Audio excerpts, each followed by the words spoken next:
Okay, Brant, there's a lot of speculation about the weather this weekend, and one of the theories is that an ice storm might be coming. Can you explain to us a little bit about that, this weekend weather and what an ice storm is?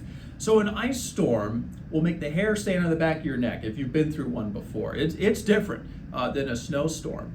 And in fact, an ice storm is something that not many people have really experienced a true ice storm. You can get a little bit of freezing rain and some snow on top of it, and that causes a big mess. A lot of people have experienced that all the way from the north, from Chicago down to Mississippi to South Carolina to Charleston.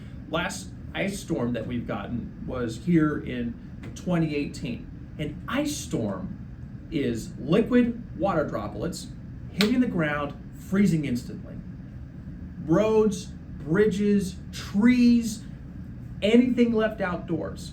Everything has been super cooled. The air is super cooled as you are at the surface, and so it rains and it freezes. It is not a complicated complicated concept, but it is extremely complicated to forecast. You need perfect conditions for this to happen. You need a layer of warm air just above the surface. You got to melt the snow, right? Into full liquid water droplets. And then you got to have another layer, even if it's just a thin layer. This could be 100 feet of cold air, so that by the time it hits the ground, it freezes again. So if you have 4-wheel drive, 8-wheel drive, 20-wheel drive, it does not matter. It's 4-wheel slide. Ice is no joke.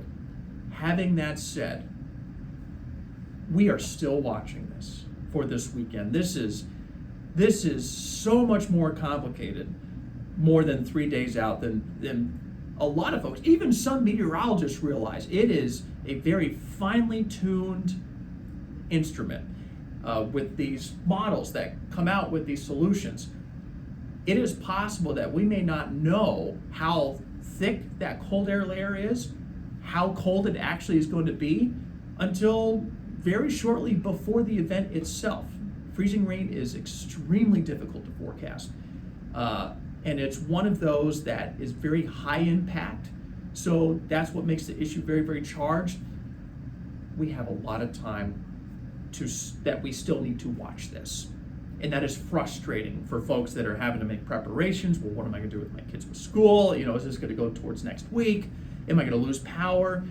A lot of these questions can't be answered just yet. Just yet. Well, we will stay close to you in Storm Team 2 as you guys continue to give us the forecast. Chief Meteorologist Rob Fowler knows what he's talking about. We have a great team here. We're going to make sure that we're putting out good, factual, correct data on what we know. We're not going to post what we don't know. Awesome. Well, thanks, Brant.